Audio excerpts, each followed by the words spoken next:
needed to retire and had the rug pulled out from underneath them. Boosting the working families tax credit delivers an average tax refund of $3,000 to 700,000 homes. And as the Lieutenant Governor said, one of the most important points to that, I think, is that that is half the kids in Michigan live in these households. The story of how we got here, I think, is really important.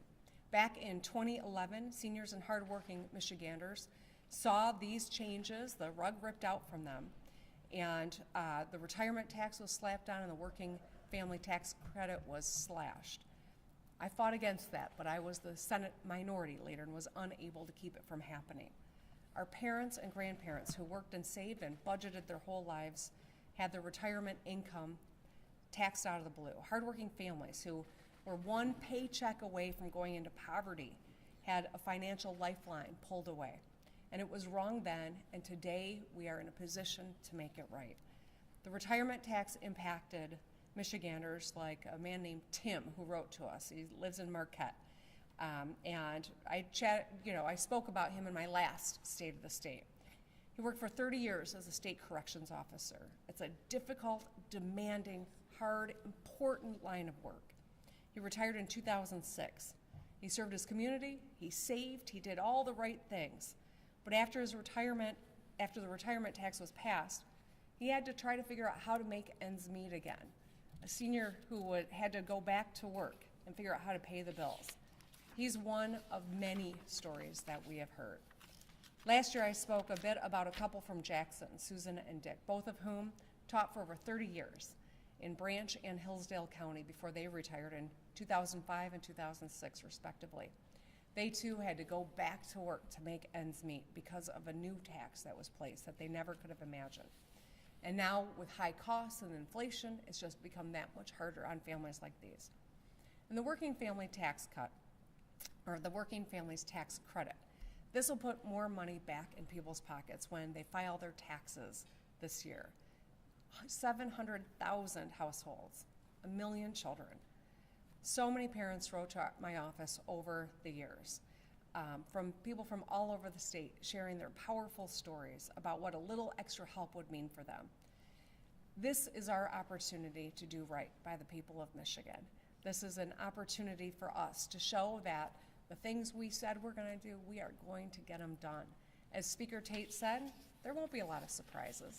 Everyone knows what we care about and how we view opportunity for the people of Michigan. And so this is our first big step forward, and I am thrilled to be working with Senate Majority Leader Brinks and Speaker Tate, and of course, my right-hand man, the Lieutenant Governor. Let's get it done. Thank you.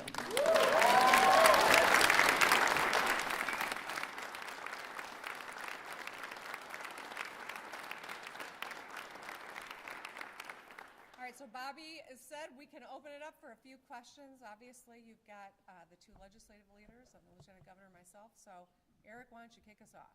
Thank you. Yesterday we heard from Leader Hall. His first complaint about this plan was especially the retirement taxes. It's only for public pensions. And a lot of seniors hearing this retirement tax is going to be repealed will be surprised to find out they don't qualify. Why isn't it being expanded to everyone? Well, the legislation is not on my desk yet, and so there are a lot of things that are going to happen between now and when we get there. I will tell you, I just left a quadrant meeting with all four leaders. I'm glad that both Minority Leader Hall and Minority Leader Nesbitt joined us. We had a good conversation. It was very broad strokes, foundation building, getting to know one another. But I think that the promise that we're going to repeal this new tax that was such a hardship on so many is the first step. And so I anticipate that you've seen bills, there are variations that have been introduced in each chamber. There will be a lot of negotiation and a lot of steps along the way, and certainly that conversation will continue. But So Governor, are you willing to expand it to include more retirees? I think hello, Mr. Skubik. I'm glad to see you.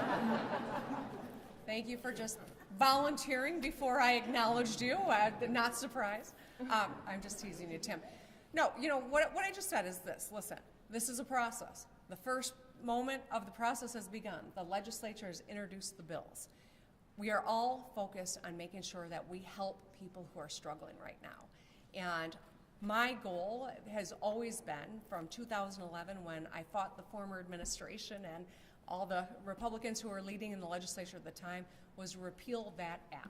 So that is the baseline. Where we go from here there will be a lot of negotiation, and we will see what the final bill looks like when it gets to my desk. But I said we were going to pursue this. Everyone up here wants to give people relief, and that's what we're focused on. Governor Whitmer, Yeah. one of the biggest grievances of interest groups last year that were interested in passing the EITC was that it needed to be passed last year to take effect for this tax year. Does the EITC change this year account for that? Will this be retroactive? And follow up, if you have the numbers, the plan as it stands right now, how much are we thinking that this could cost?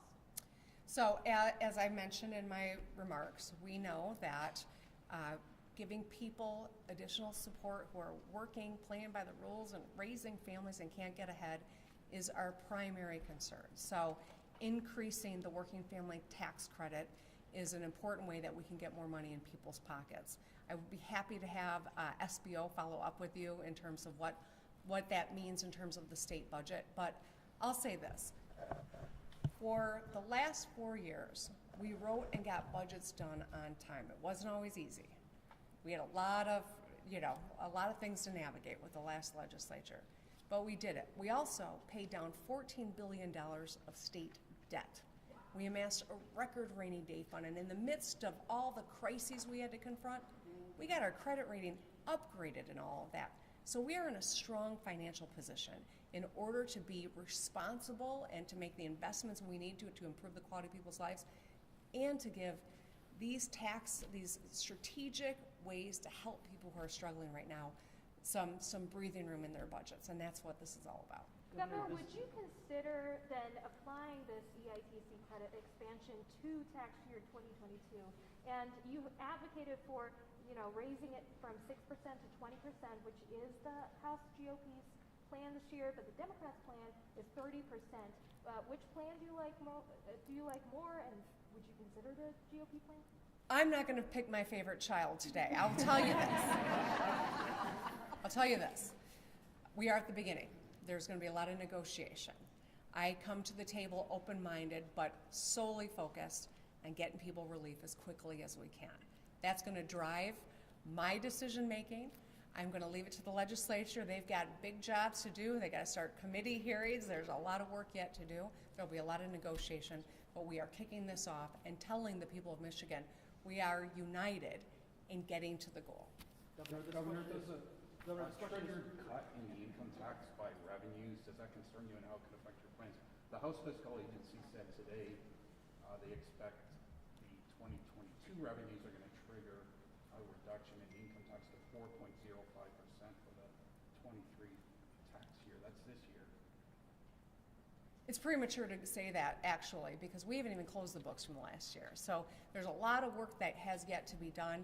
The last legislature didn't finish their job, but this one is going to get it done and get it done right. Would you maybe amend the 2015 law if that was going to happen? I'm not going to speculate on what may or may not happen yet, Paul. We gotta do the work that the last guys left unfinished. We'll take a few more. Governor, where is the $500? Are you sure you don't have questions for anyone else? I'm just kidding. Go ahead, Dave. This was your plan, giving everyone a $500, giving households a $500 rebate. Is that plan gone now that we're in 2023? Where is that plan at right now? Well, as you'll recall, during when we were having those discussions, mid last year to going into the fall, I had a legislature who said they wanted to give people relief, but kept sending me gimmicks that wouldn't have even gone into they still wouldn't have gone into effect. They're going to go into effect in maybe another 2 months. That was game playing, and I don't have time for games.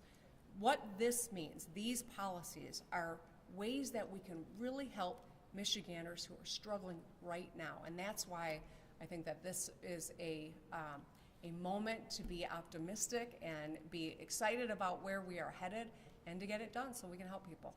All right, last question. There was legislation introduced to move up Michigan's presidential primary. How fast does that have to move, in your opinion, and what do you think of it? Well, I don't set the legislative schedule, although I'm confident that my friends in the legislature will now start sharing with me what that schedule is. I do think that Michiganders' voices are very important when we we decide national elections. We are a microcosm of the country. We are the most diverse battleground state. So I do think it's important that we move up our primary. I know that the Senate Majority Leader and the Speaker are having conversations with their with the minority leaders in each of their chambers, and I'm hopeful that we can move things along, but I'm not going to set a timeline. All right, thank you, Governor. All right, Thank you, everyone. for thank you, coming out. everybody.